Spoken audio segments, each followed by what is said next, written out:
Bismillahirrahmanirrahim. Assalamualaikum warahmatullahi wabarakatuh. Permisa, podcast Keren Hasana yang dimuliakan oleh Allah Subhanahu wa taala. Apa kabarnya di bulan Ramadan ini? Semoga sehat selalu dan juga puasanya dilancarkan oleh Allah Subhanahu wa taala. Amin amin ya rabbal alamin.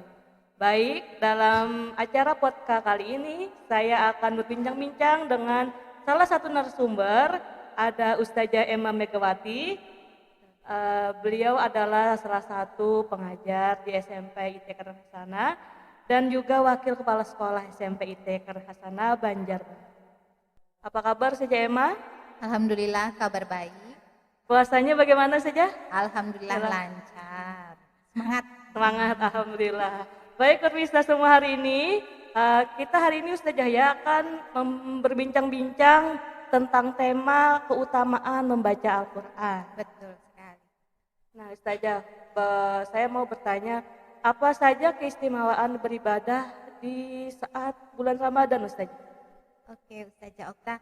Jadi seperti yang kita ketahui bersama bahwa bulan Ramadan itu merupakan salah satu bulan yang penuh keistimewaan, ya kan? Selain berpuasa, seorang muslim itu akan dianjurkan banyak-banyak untuk beribadah. Kenapa? Karena semua pahalanya akan dilipat gandakan. Nah, salah satu ibadah yang memiliki keistimewaan yaitu membaca Al-Quran. Baik, tadi pahalanya akan dilipat gandakan di saat bulan puasa Ustazah ya. Apalagi keistimewaan lainnya Ustazah untuk membaca Quran di saat bulan Ramadan ini. Ya, jadi sebenarnya banyak sekali keutamaan, tetapi pada kesempatan di hari ini hanya beberapa yang akan kita sampaikan. Yang pertama tadi kita sudah sebutkan juga dilipat gandakan pahalanya. Seseorang yang rutin membaca Al-Quran itu tentu mendapatkan pahala yang berlipat ganda. Nah, dari Sayyidatuna Aisyah radhiyallahu an, Rasulullah Shallallahu alaihi wasallam bersabda, yang mahir membaca Al-Quran kan bersama malaikat yang terhormat, dan yang membaca Al-Quran sedangkan ia terbata-bata serta mengalami kesulitan, maka baginya dua pahala. Ini hadis riwayat Bukhari dan Muslim. Nah, selain itu Ustazah Okta, Rasulullah juga bersabda, barang siapa yang membaca satu huruf dari Al-Quran, maka ia akan mendapatkan satu kebaikan. Dan dari satu kebaikan itu berlipat menjadi 10 kebaikan. Aku tidak mengatakan alif lam mim sebagai satu huruf, akan tetapi alif itu satu huruf, lam satu huruf, dan mim satu huruf. Ini juga hadis riwayat Bukhari. Masya Allah. Oke. Nah, kemudian yang kedua, selain berlipat gandakan, membaca Al-Quran itu juga akan memberikan syafaat di akhirat nanti. Jadi Al-Quran itu sendiri akan bersaksi bahwasanya kita pada saat di dunia itu membaca, maka dia akan bersaksi nanti di akhirat saja. Kemudian yang berikutnya, yang ketiga, tentu akan menyempurnakan ibadah puasa. Karena seperti yang saya sebutkan sebelumnya bahwa Al-Quran kan diturunkan di bulan Ramadan, ya kan? Sehingga keutamaan membaca Al-Quran di bulan Ramadan itu dapat menyempurnakan ibadah puasa kita. Sebagaimana yang dijelaskan dalam surah Al-Baqarah ayat 185 yang artinya bulan Ramadan adalah bulan yang di dalamnya diturunkan Al-Quran sebagai petunjuk bagi manusia. Dan penjelasan-penjelasan mengenai petunjuk itu dan juga pembeda antara yang benar dan yang batil. Seperti itu saja. Nah, dan pada kesempatan di hari ini yang akan lebih kita fokuskan yaitu membaca Al-Quran itu akan memberikan ketenangan hati. Kenapa? Karena membaca Al-Quran sebagai obat penyakit hati dan juga fisik. Baik, cara yang sering dilakukan untuk mengobati diri yaitu salah satunya bisa dengan meruqyah Ustazah ya? Iya, itu salah satu cara pengobatannya. Nah, seperti Allah Subhanahu wa taala berfirman, dan kami turunkan di dalam Al-Quran itu suatu yang menjadi obat ke penyakit manusia dan rahmat bagi orang-orang yang beriman. Ini Quran surah Al-Isra ayat 82.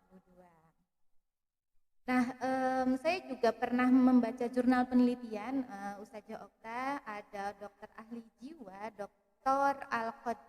melakukan penelitian yang panjang di klinik besar Florida, Amerika Serikat, yang membuktikan bahwa jangankan ya membaca, mendengarnya pun saja itu akan memberikan ketenangan jiwa. Masya Allah. Jadi di sana dari hasil penelitiannya itu yang pertama itu akan memberikan fisiologis yang sangat besar, perubahan fisiologis, kemudian memperoleh ketenangan jiwa, kemudian yang ketiga penurunan depresi, kesedihan, kemudian menangkal berbagai penyakit yang merupakan itu pengaruh umum yang dirasakan oleh orang-orang yang jadi objek penelitiannya. Nah, berarti Ustazah selain hanya dengan mendengarkan Al-Quran saja, berarti Ustazah kita bisa menurunkan depresi, berarti Ustazah ya? Betul sekali. Hanya dengan mendengarkan Al-Quran saja. Iya, jadi dari penemuan dokter ahli jiwa ini tidak serampangan. Artinya beliau melakukan riset yang panjang dan juga dengan dibantu peralatan-peralatan yang mendukung elektroniknya ya. Jadi yang terbaru itu mendeteksi bagaimana tekanan darah, detak jantung, ketahanan otot, kemudian ketahanan kulit terhadap aliran listrik. Dan ini pun juga kemarin saya mengikuti Dr. Aisyah Dahlan, beliau pun juga mengatakan ya hal yang serupa, bahwa dengan membaca bahkan mendengarnya pun bisa memberikan ketenangan jiwa. Nah dari hasil uji cobanya itu saja dia menyimpulkan ya tadi bahwa Al-Quran itu besar sekali pengaruhnya, yaitu hingga 97% itu melahirkan ketenangan jiwa dan menyembuhkan penyakit. Masya Allah, hanya dengan membaca Quran aja sudah kita mendapatkan 97% ketenangan hati. Ya, jadi pada saat itu disampaikan di konferensi kedokteran Islam di Amerika Utara tahun 94 juga disebutkan bahwa terbukti bahwa itu tadi membaca Al-Quran itu mendatangkan ketenangan. Jadi subhanallah sekali Ustaz Okta. Jadi bagi pemirsa yang kemungkinan saja sebagai wanita nih, kita kan berhalangan. Jadi emang kita nggak bisa baca Al-Quran saja, tapi kita masih bisa mendengarkannya dan itu juga bisa berdampak banyak untuk pendengar Al-Quran tersebut. Betul sekali. Nah, dari keutamaan yang sudah Ustazah Emma sebutkan tadi, dari ada 4 tadi Ustazah ya. Pertama pahala berlipat ganda, yang kedua mendapatkan syafaat Ustazah di akhirat kelak dan menyempurnakan ibadah puasa, serta yang keempat memberikan ketenangan hati. Nah, memberikan ketenangan hati ya Ustazah. Mengapa dengan membaca Al-Quran itu bisa membuat hati kita itu tenang Ustazah? Ya, betul. Jadi seperti yang kita ketahui bersama, Al-Quran itu kan adalah firman Allah yang merupakan mukjizat Nabi Muhammad SAW.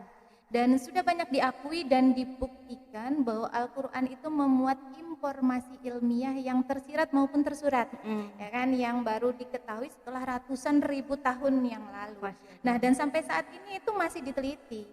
Jadi seperti yang kita ketahui bersama bahwa Al-Quran itu memiliki bahasa yang tinggi dari tingkat struktur dan juga kaidah-kaidahnya. Sehingga tatanan bahasanya tuh rumit Ustazah, namun menakjubkan. Jadi setiap orang yang mempelajari itu akan mengakui betapa tingginya bahasa Al-Quran. Nah nanti kapan-kapan Ustazah Okta ini bisa dibedah ya, Al-Quran itu dari segi bahasa atau sudut pandang bahasanya. Dan untuk saat ini saya melihat dari sudut sainsnya, kenapa kok bisa memberikan ketenangan. Gitu.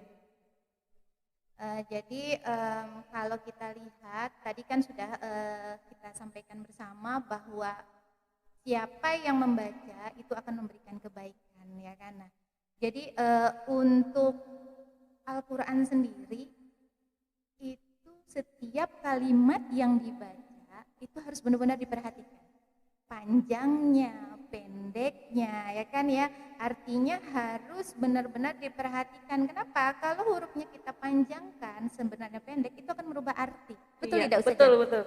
Nah, berarti makanya itu kita Ustazah ya diwajibkan untuk belajar ilmu tajwid lagi Ustazah ya.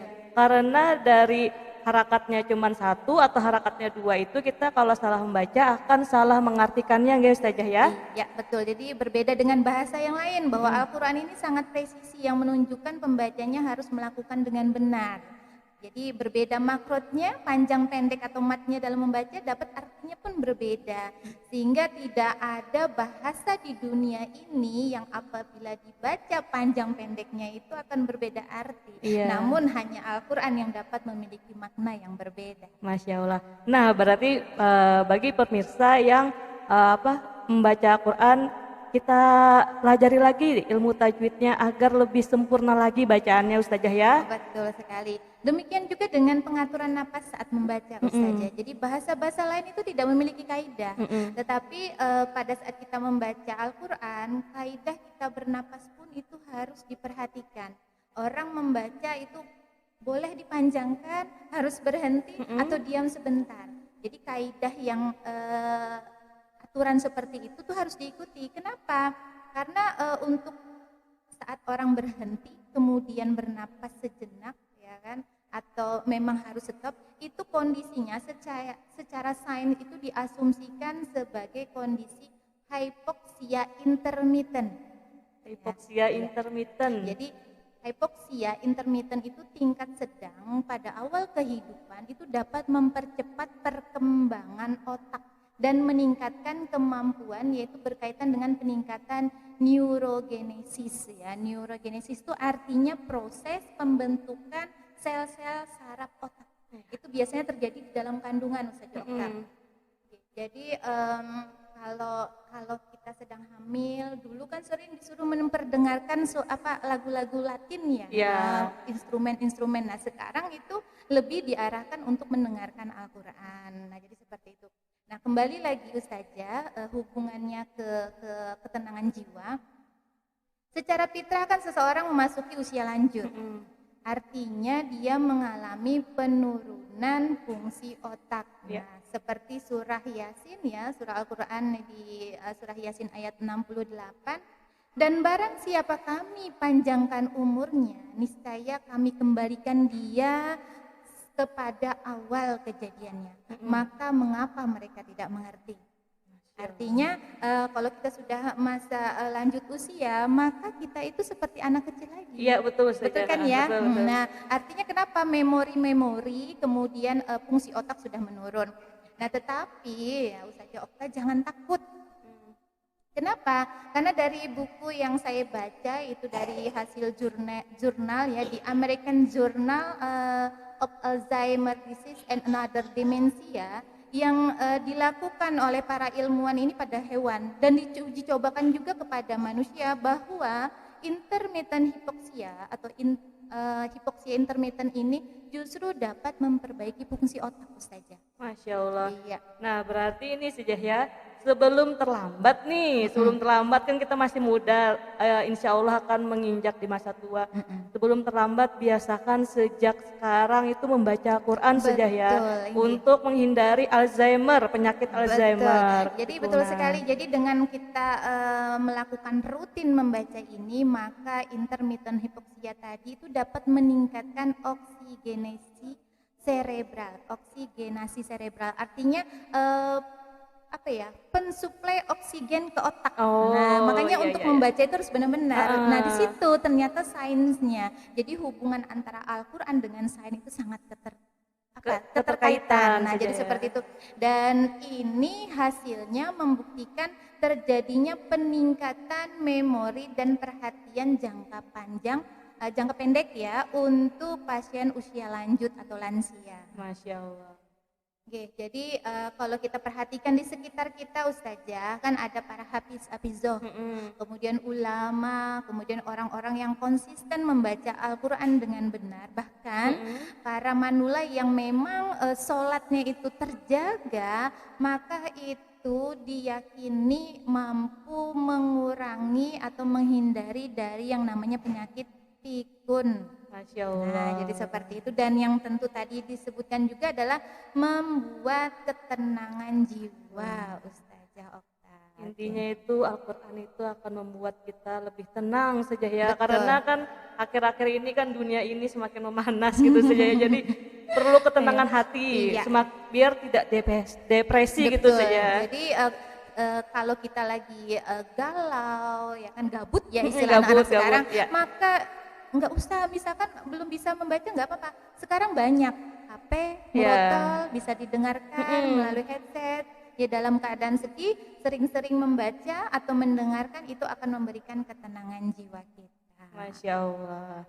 Jadi pemirsa, mari dari sekarang kita mulai meluangkan waktu kita beberapa menit dari 24 jam di hari kita ini yang diberikan oleh Allah Subhanahu wa taala untuk membaca, mentadaburi dan memahami isi yang ada di dalam kitab suci Al-Qur'an. Khususnya di bulan Ramadan ini saja ya, karena banyak manfaatnya. Salah satunya yaitu tadi memberikan ketenangan hati. Nah, terima kasih banyak Ustazah Emma atas informasinya. Bincang-bincang hari ini nih daging semua nih isinya. Ya, sama-sama Ustazah. Mudah-mudahan Iya. bermanfaat bagi kita semua. Iya. Baik pemirsa semua, sekian acara bincang-bincang kali ini. Semoga ilmu yang disampaikan oleh Ustazah Emma Megawati bermanfaat bagi kita semua. Sampai jumpa di acara podcast selanjutnya bersama narasumber lainnya, dan jangan lupa juga untuk selalu menyaksikan podcast Karen Hasanah yang insya Allah akan tayang setiap hari selama di bulan Ramadan. Ramadan berkah, berbanyak sedekah, ibadah istiqomah. Wassalamualaikum warahmatullahi wabarakatuh.